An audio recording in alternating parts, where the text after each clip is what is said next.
Halo keluarga Garis Pena, kembali dengan Garis Pena yang mengisahkan tentang kumpulan cerita, sejarah, legenda yang ada dan yang terjadi di bumi kita ini.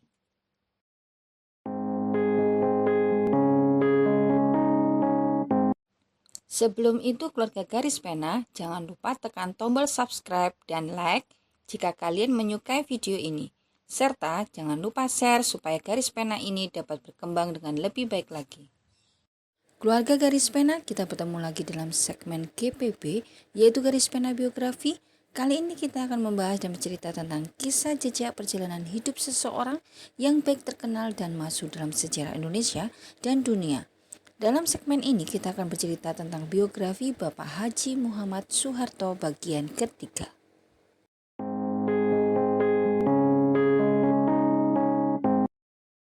Pada tahun 1997, menurut Bank Dunia, 20-30% dari dana pembangunan Indonesia telah disalahgunakan selama bertahun-tahun.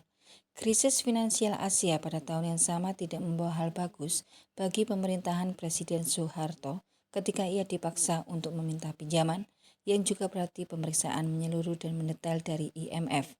Foto Direktur Pelaksanaan IMF Michael Kamdesus bersedekap di samping Soeharto yang menandatangani letter of intent pinjaman USD 43 miliar dari IMF menjadi viral karena menunjukkan keangkuhan yang seakan memberi makna kalau Indonesia tak berdaya dan telah jatuh di tangan IMF. Meskipun sempat menyatakan untuk tidak dicalonkan kembali sebagai presiden pada periode tahun 1998 sampai 2003, terutama pada acara golongan karya, Soeharto tetap dipilih kembali oleh MPR dalam sidang umum pada bulan Maret 1998. Setelah beberapa demonstrasi, kerusuhan, dan pembantaian rakyat, tekanan politik dan militer, dan berpuncak pada pendudukan gedung DPR MPR, Soeharto mengundurkan diri pada 21 Mei 1998 untuk menghindari perpecahan dan meletusnya ketidakstabilan di Indonesia. Pemerintahan dilanjutkan oleh Wakil Presiden B.J. Habibie yang menjadi presiden. Dalam pemerintahannya yang berlangsung selama 32 tahun lamanya, telah terjadi penyalahgunaan kekuasaan termasuk korupsi dan pelanggaran HAM. Hal ini merupakan salah satu faktor berakhirnya era Soeharto. Di Credential Room Istana Merdeka Jakarta, Presiden Soeharto membacakan pidato yang terakhir kalinya sebagai berikut.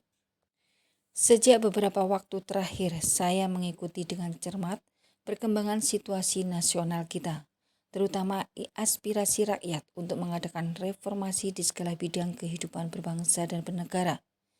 Atas dasar pemahaman saya yang mendalam terhadap aspirasi tersebut dan terdorong oleh keyakinan bahwa reformasi perlu dilaksanakan secara tertib, damai, dan konstitusional. Demi terpeliharanya persatuan dan kesatuan bangsa, serta kelangsungan pembangunan nasional, saya telah menyatakan rencana pembentukan Komite Reformasi dan mengubah susunan Kabinet Pembangunan 7. Namun, kenyataan hingga hari ini menunjukkan Komite Reformasi tersebut tidak dapat terwujud karena tidak adanya tanggapan yang memadai terhadap rencana pembentukan komite tersebut. Dalam keinginan untuk melaksanakan reformasi dengan secara sebaik-baiknya tadi, saya menilai bahwa dengan tidak dapat diwujudkannya Komite Reformasi, maka perubahan susunan Kabinet Pembangunan 7 menjadi tidak diperlukan lagi. Dengan memperhatikan keadaan di atas, saya berpendapat sangat sulit bagi saya untuk dapat menjalankan tugas pemerintah negara dan pembangunan dengan baik. Oleh karena itu, dengan memperhatikan ketentuan Pasal 8 Undang-Undang Dasar 1945 dan secara sungguh-sungguh memperhatikan pandangan pimpinan DPR dan pimpinan fraksi-fraksi yang ada di dalamnya, saya memutuskan untuk menyatakan berhenti dari jabatan saya sebagai Presiden Republik Indonesia terhitung sejak saya bacakan pernyataan ini pada hari Kamis 21 Mei 1998. Pernyataan saya berhenti dari jabatan sebagai Presiden Republik Indonesia saya sampaikan di hadapan saudara-saudara pimpinan DPR dan juga adalah pimpinan MPR pada kesempatan silaturahmi. Sesuai Pasal 8 Undang-Undang Dasar 1945, maka Wakil Presiden Republik Indonesia Profesor Dr. Insinyur B.J. Habibie yang akan melanjutkan sisa waktu jabatan Presiden dan Mandataris MPR 1998 sampai 2003. Atas bantuan dan dukungan rakyat selama saya memimpin negara dan bangsa Indonesia ini, saya ucapkan terima kasih dan minta maaf bila ada kesalahan dan kekurangan-kekurangannya. Semoga bangsa Indonesia tetap jaya dengan Pancasila dan Undang-Undang 1945. Mulai hari ini pula, Kabinet Pembangunan 7 demisioner dan kepada para menteri saya ucapkan terima kasih. Oleh karena keadaan tidak memungkinkan untuk menyelenggarakan pengucapan sumpah di hadapan DPR, maka untuk menghindari kekosongan pimpinan dan penyelenggaraan pemerintah negara, kiranya Saudara Wakil Presiden sekarang juga akan melaksanakan sumpah jabatan Presiden di hadapan Mahkamah Agung Republik Indonesia. Sesaat kemudian Presiden Soeharto menyerahkan pucuk pimpinan negeri kepada Profesor Dr. Insinyur B.J. Habibie. Setelah melaksanakan sumpah jabatan, akhirnya B.J. Habibie resmi memangku jabatan Presiden ketiga Republik Indonesia. Ucapan selamat datang mulai dari mantan Presiden Soeharto, pimpinan dan wakil-wakil pimpinan MPR, DPR, para menteri serta siapa saja yang turut dalam pengucapan sumpah jabatan Presiden seketika itu. Tak berselang terlalu lama, Menteri Pertahanan Keamanan merangkap Panglima ABRI Jenderal TNI Wiranto membacakan pernyataan sikap demikian. Pertama, memahami situasi yang berkembang dan aspirasi masyarakat, ABRI mendukung dan menyambut baik permintaan berhenti Bapak Soeharto sebagai Presiden Republik Indonesia, serta berdasarkan konstitusi mendukung Wakil Presiden Bapak B.J. Habibie sebagai Presiden Republik Indonesia. Kedua, ABRI yang tetap kompak dan satu berharap dan mengajak kepada seluruh rakyat Indonesia untuk menerima kehendak pribadi Presiden Soeharto tersebut yang telah sesuai dengan konstitusi yakni pasal 8 Undang-Undang 1945. Ketiga, dalam hal ini ABRI akan tetap berperan aktif guna mencegah penyimpangan dan hal-hal lain yang dapat mengancam keutuhan bangsa. Keempat, menjunjung tinggi nilai luhur budaya bangsa.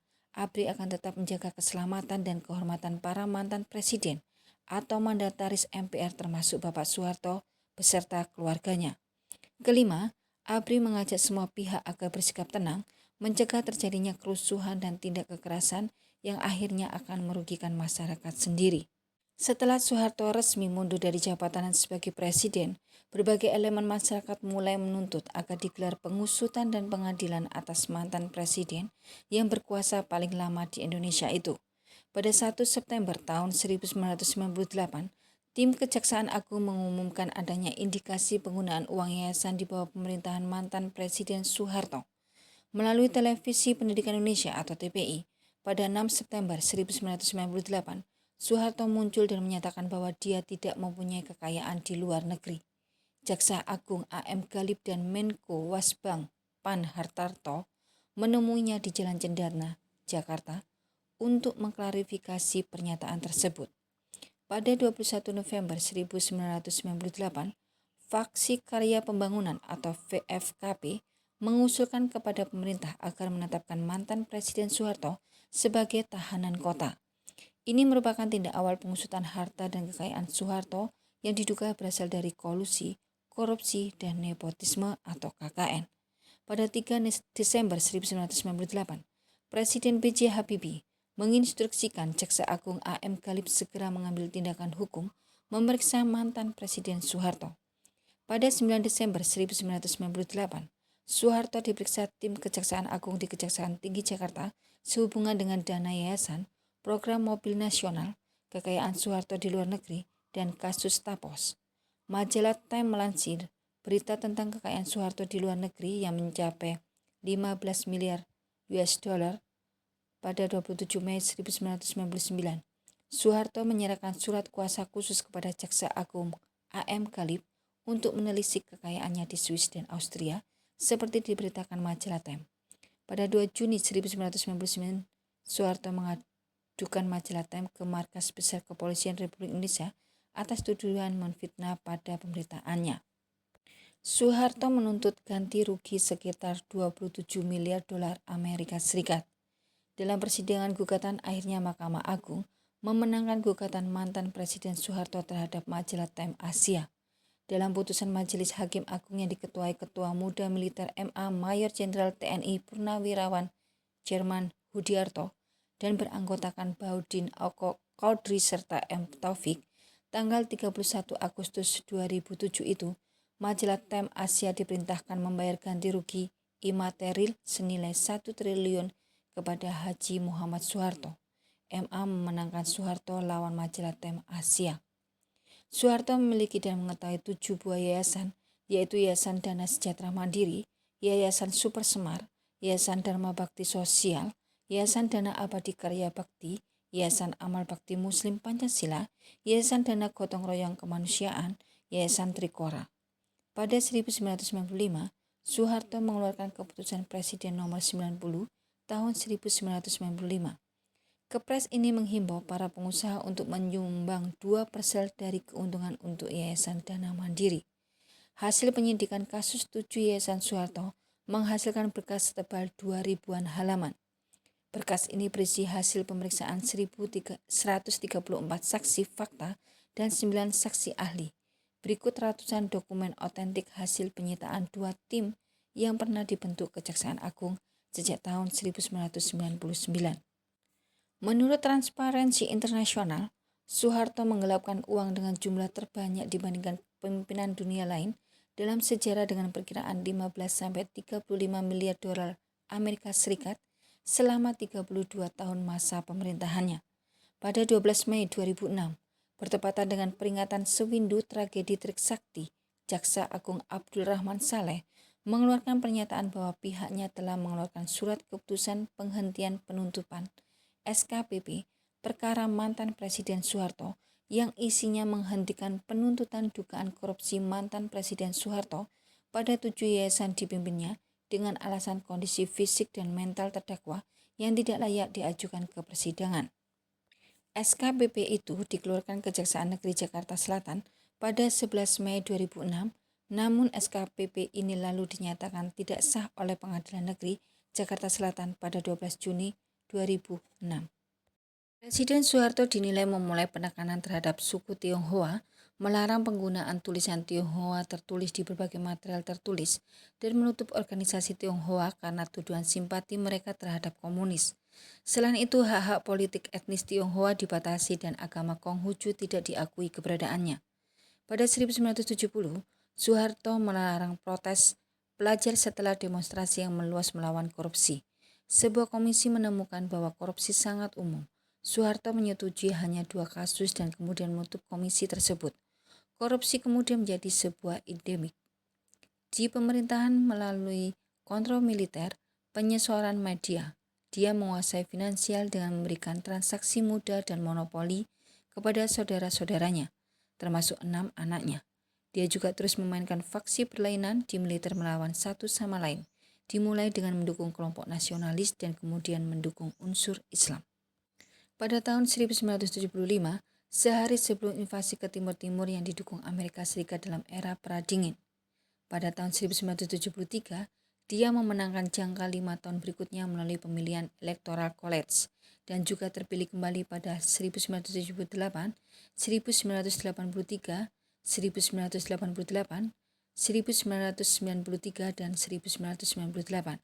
Soeharto mengubah undang-undang pemilu dengan mengizinkan hanya 3 partai yang boleh mengikuti pemilihan, termasuk partainya sendiri, yaitu Golkar. Oleh karena itu, semua partai Islam yang ada diharuskan bergabung menjadi Partai Persatuan Pembangunan. Sementara partai-partai non-Islam, Katolik dan Protestan, serta partai-partai nasionalis digabungkan menjadi Partai Demokrasi Indonesia. Pada 1975, dengan persetujuan bahkan permintaan Amerika Serikat dan Australia, ia memerintahkan pasukan Indonesia untuk memasuki bekas koloni Portugal Timur Timur setelah Portugal mundur dan gerakan pro-komunis Fred Tilin memegang kuasaan yang menimbulkan kekacauan di masyarakat Timur Timur sendiri, serta kekhawatiran Amerika Serikat atas tindakan Fred Tilin yang mendapat dukungan politik Uni Soviet dalam perebutan pengaruh 2 negara adikuasa di periode Perang Dingin yang juga memanas di sekitar kawasan Vietnam. Kemudian pemerintahan pro-integrasi dipasang oleh Indonesia dengan bantuan Presiden Gerald Ford yang meminta wilayah tersebut berintegrasi dengan Indonesia untuk menghindari berkembangnya pengaruh komunis di Asia Tenggara. Pada 15 Juli 1976, Timur Timur secara menjadi salah satu provinsi di NKRI sampai wilayah tersebut dialihkan ke administrasi PBB pada tahun 1999. Korupsi menjadi beban berat pada 1980-an. Pada 5 Mei 1980, sebuah kelompok yang kemudian lebih dikenal dengan nama Petisi 50 menuntut kebebasan politik yang lebih besar. Kelompok ini terdiri dari anggota militer, politisi, akademik, dan mahasiswa. Media Indonesia menekan beritanya dan meminta mencegah penandatanganannya. Setelah pada tahun 1984, kelompok ini menuduh bahwa Soeharto menciptakan negara satu partai, beberapa pemimpinnya dipenjarakan. Catatan hak asasi manusia Soeharto juga semakin memburuk dari tahun ke tahun. Pada tahun 1993, Komisi HAM PBB membuat resolusi yang mengungkapkan keprihatinannya yang mendalam terhadap pelanggaran hak-hak asasi manusia di Indonesia dan Timur Timur. Presiden Amerika Bill Clinton mendukungnya. Pada 1998, Soeharto berusaha menyingkirkan Megawati Soekarno Putri dari kepemimpinan Partai Demokrasi Indonesia atau PDI, salah satu dari 3 partai resmi. Di bulan Juni, pendukung Megawati menduduki markas besar partai tersebut. Setelah pasukan keamanan menahan mereka, kerusuhan pecah di Jakarta pada tanggal 27 Juli 1998 yang dikenal sebagai peristiwa Kuda Tuli atau kerusuhan 27 Juli. Sebagai Presiden Indonesia selama lebih dari 30 tahun, Soeharto telah banyak mempengaruhi sejarah Indonesia. Dengan pengambil alihan kekuasaan dari Soekarno, Soeharto dengan dukungan dari Amerika Serikat memberantas paham komunisme dan melarang pembentukan partai komunis. Dijadikannya Timur Timur sebagai provinsi ke-27 juga dilakukannya karena kekhawatirannya bahwa Partai Fretilin akan berkuasa di sana bila dibiarkan merdeka. Hal ini telah mengakibatkan menelan ratusan ribu korban jiwa sipil. Sistem otoriter yang dijalankan Soeharto dalam masa pemerintahannya membuatnya populer dengan sebutan Bapak, yang pada jangka panjangnya menyebabkan pengambilan keputusan-keputusan di DPR kala itu disebut secara konotatif oleh masyarakat Indonesia sebagai asisten sistem atau ABS atau asal Bapak senang. Untuk mengendalikan jumlah penduduk Indonesia, Soeharto memulai kampanye keluarga berencana yang menganjurkan setiap pasangan untuk memiliki secukupnya 2 anak. Hal ini dilakukan untuk menghindari keledakan penduduk yang nantinya dapat mengakibatkan berbagai masalah, mulai dari kelaparan, penyakit, sampai kerusakan lingkungan hidup. Pada tanggal 27 Januari 2008, pukul 13.10 waktu Indonesia Barat, Soeharto meninggal dunia di Rumah Sakit Pusat Pertamina Jakarta Selatan. Kemudian sekitar pukul 14.35 waktu Indonesia Barat, jenazah mantan Presiden Soeharto diberangkatkan dari RSPP menuju kediaman di Jalan Cendana nomor 8 Menteng, Jakarta. Ambulan yang mengusung jenazah Pak Harto diiringi sejumlah kendaraan keluarga dan kerabat serta pengawal. Sejumlah wartawan merangsek mendekat ketika iring-iringan kendaraan itu bergerak menuju Jalan Cendana mengakibatkan seorang warta-warti televisi tertabrak. Di sepanjang Jalan Tanjung dan Jalan Cendana, ribuan masyarakat menyambut kedatangan iringan kendaraan yang membawa jenazah Pak Harto. Rangkaian kendaraan yang membawa jenazah mantan Presiden Soeharto memasuki Jalan Cendana sekitar pukul 14.55 WIB. Presiden Republik Indonesia Susilo Bambang Yudhoyono didampingi Wakil Presiden Yusuf Kala dan beberapa menteri yang tengah mengikuti rapat kabinet terbatas tentang ketahanan pangan menyempatkan mengadakan jumpa pers selama 3 menit dan 28 detik di kantor Presiden Jakarta. Presiden menyampaikan bela sungkawa yang mendalam atas kematian Soeharto. Minggu sore pukul 16.00 waktu Indonesia Barat, Presiden Susilo Bambang Yudhoyono dan Wakil Presiden Yusuf Kala lebih dulu melayat ke Cendana. Jenazah Soeharto diberangkatkan dari rumah duka di Jalan Cendana, Jakarta, Senin 28 Januari 2008, pukul 07.30 waktu Indonesia Barat, menuju Bandara Halim Perdana Kusuma. Selanjutnya jenazah Soeharto akan diterbangkan dari Bandara Halim Perdana Kusuma ke Solo, pukul 10 waktu Indonesia Barat, untuk kemudian dimakamkan di Astana Giri Bangun Karanganyar. Jenazah Soeharto tiba di Astana Giri Bangun siang itu sebelum pukul 12 waktu Indonesia Barat. Upacara pemakaman Soeharto tersebut dipimpin oleh Inspektur Upacara Susilo Bambang Yudhoyono. Rumah masa kecil Soeharto di Kemusuk, Bantul saat ini dijadikan Museum Memorial Jenderal Besar Haji Muhammad Soeharto. Sebuah patung dirinya berdiri di depan museum. Museum tersebut dibangun oleh Probo Sutejo dan diresmikan pada tahun 2013. Velda Suharto, sebuah kampung di Selangor, Malaysia, dinamakan menurut Suharto pada tahun 1977. Sebelumnya ia berkunjung ke kampung tersebut pada tahun 1970 sebagai bagian dari kunjungan bersejarah untuk menormalkan hubungan Indonesia-Malaysia.